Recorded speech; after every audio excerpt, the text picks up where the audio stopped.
In this video we are going to look at putting up a shelter sheet in the woods. So this is a really useful skill, again something that you may have covered in your training. This is to create a dry area which you could use for maybe a kitchen, to prepare food, you could use to shelter under, keep the children warm, just create that sort of base camp so that you can have a dry space to use during your sessions. So in order to do that we need to put up a ridgeline. We're going to use these two trees here. So we're going to use our long thicker cord, and we're going to start with a round turn and 2 half hitches. So all the way around, 1 half hitch and 2 half hitches. So that's our first secure knot on that tree there. And once we're happy with that one, we're going to have a look at our shelter sheet. So these are nice quality shelter sheets that we use. They've got little loops all around the edge and across the middle, which enables us to put up a really nice shelter. You can of course just use a normal tarpaulin, a cheaper tarpaulin, and pop it over the top of your ridgeline. So this same technique works with both.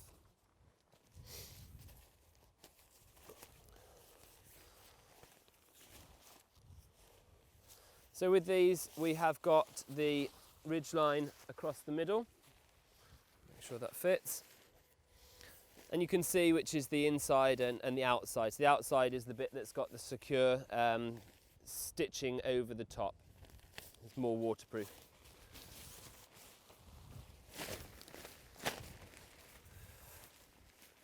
Here are the loops along the ridgeline. Here, here. So we're going to just feed our long piece of cord through the first of the loops.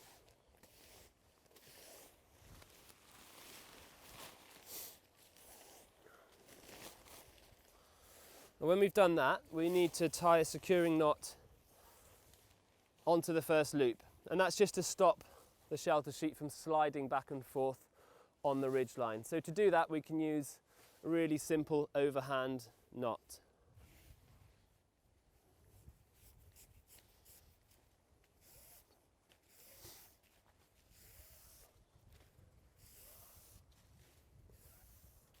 That'll secure that end of the shelter sheet. Once we've done that, we can feed the other end through the rest of the loops.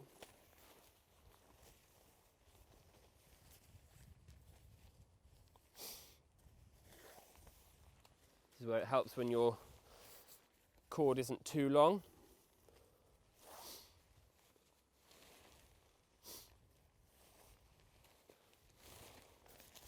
And all the way across to the other side.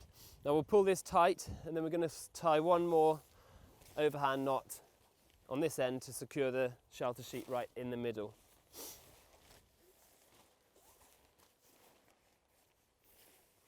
You can see we've just about got room. So one more overhand knot here to secure that. Now we've got that nice and taut there, we're going to tie another round turn and 2 half hitches around the other tree, and we've just about got room in between these two uprights here.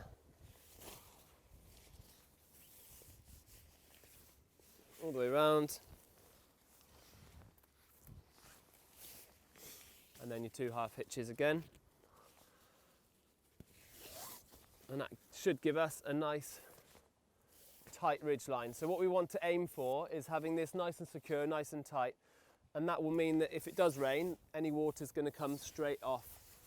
We're just going to go around one more time there, make sure that's nice and secure, and then we'll tie our 2 half hitches.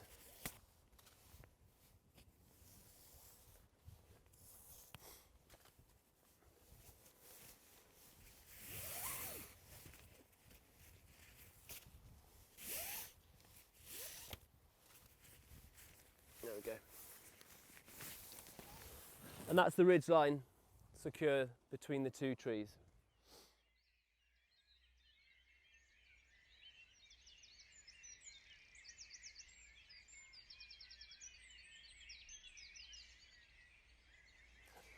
On the corners, I've taken some thinner cord, and what I've done is just tied a double figure of 8 knot in the end to create a loop.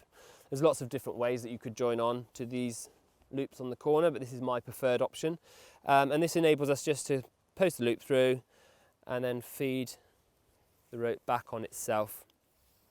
Gives you a nice secure attachment to the corner of your shelter sheet. Like that.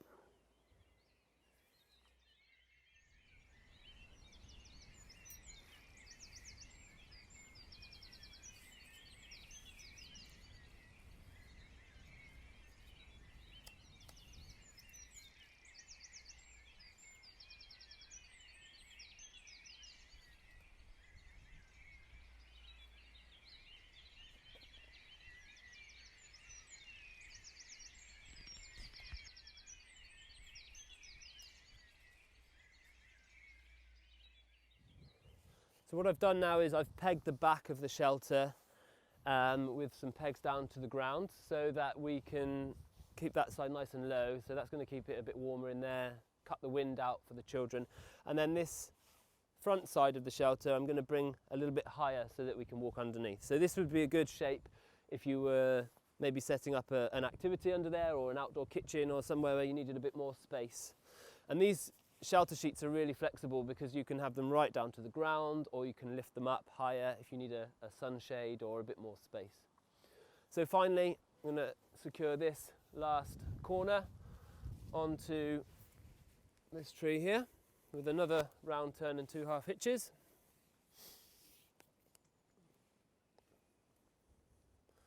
And you see, with 2 or 3 simple knots, we've managed to put up a fairly robust shelter.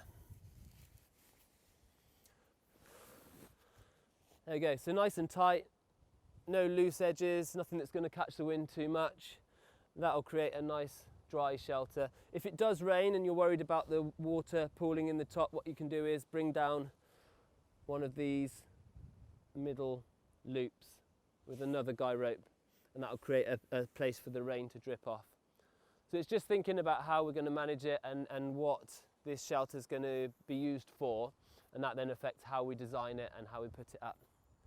So that's the basic introduction to putting up a waterproof, windproof shelter for your forest school sessions.